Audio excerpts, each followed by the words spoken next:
हम भी एक ऐसे इंस्टीट्यूट में है जहाँ पे मानक डिग्री मानक सर्टिफिकेट है और हम भविष्य में अपने जो भी कार्य करें उसको हम बिना किसी रुकावट के साथ हम कर सकें। थैंक यू जुले। तो आप सबका सबसे पहले मैं ये कहूँगा कि आपका जो करियर है आपका फ्यूचर है उसकी हमसे जितनी आपको फिक्र है उतनी हमें भी। तो आपका जो CIPS का इशू है कुछ दिनों से हमारे पास है, तो इस सिलसिले में जो पहले हमारे पास कुछ बच्चे थे जिनको रिजल्ट विद वगैरह था तो उनके लिए हमने कर दिया वो सक्सेसफुली, कल उसका ऑर्डर भी JNK बोर्ड से आ गया। तो बाकी जो चीज़ें हैं वो अंडर कंसिडरेशन है। LG साहब भी इसमें बड़े पर्टिकुलर हैं, हमारे कमिश्नर साहब भी, और बाकी CEC साहब की तरफ से और एडमिनिस्ट्रेशन की तरफ से। मैं आपको एक बात की मतलब ये देना चाहता हूँ, अपनी तरफ से प्रॉमिस करना चाहता हूँ कि जो आपका ये मसला है रिकॉग्निशन का, क्योंकि मैं ही डील करता हूँ उसको डायरेक्टली, तो इंशाल्लाह हम पूरी कोशिश रहेगी कि फर्स्ट वीक ऑफ दिसंबर तक ये सेटल हो जाएगा। This is in process and इंशाल्लाह इसको करना है, इसमें परेशान होने की कोई जरूरत नहीं है। आप जितनी आपको फिक्र है उससे ज्यादा हमें फिक्र है। We understand your problem and we are trying to solve it as soon as possible. Don't worry, your future will be secure inshallah. Thank you.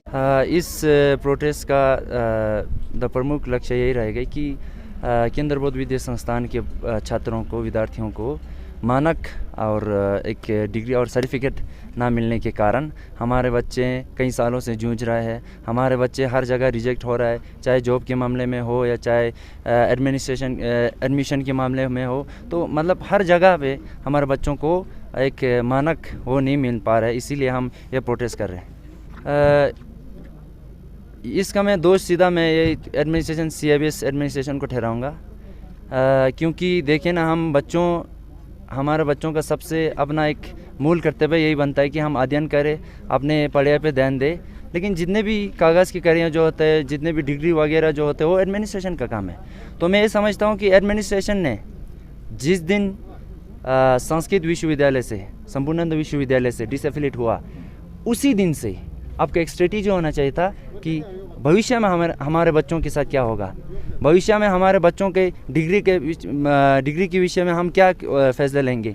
और मैं ये भी समझता हूँ कि CIBS के बोर्ड मैनेजमेंट मेंबर होंगे, LBA, LGA और DC भी होंगे इसमें, और मैं समझता हूँ और कई टीचर और संस्कृत तिब्बतन यूनिवर्सिटी की VC भी होंगे। तो मैं उन सभी को ये बताना चाहता हूँ कि आप लोगों ने इस मामले को, इस समस्या को आप लोगों ने, मैं ये भी कहूँगा कि एक एनुअल काउंसिल जो CIBS में होना चाहिए था बोर्ड मैनेजमेंट के बीच में, ये 5 साल में कितने बार किया। मुझे लगता है कि आप लोगों ने इतना ज़्यादा नहीं किया, तभी इसीलिए हम सोचते हैं कि आज हमारे बच्चे इस समस्या में जूझ रहे हैं। मैं कहता हूँ, उन्होंने ये कहा कि CC साहब ने ये कहा कि जब भी चाहे हम CC साहब हमारे साथ है, और जब तक ये कार्य पूरा संपूर्ण नहीं होगा तब तक CC हमारे साथ रहेंगे, चाहे हम कहीं भी जाना पड़े CC जाएंगे। ये लद्दाख के भविष्य है, लद्दाख के इस छात्रों, केंद्र बौद्ध विद्या संस्थान के छात्र जो है उनके जितने भी समस्या उन्हें आ रहे वो हम भरपाई करेंगे, उन्होंने कहा। अभी बात रही कि उन्होंने जो टाइम दिया है उस टाइम में अगर ना हो पाए तो हमारा डिमांड पूरा ना हो तो हम फिर से उनके दरवाजे के खटखटाएंगे, और यही तो हम कर सकते हैं। यही सर।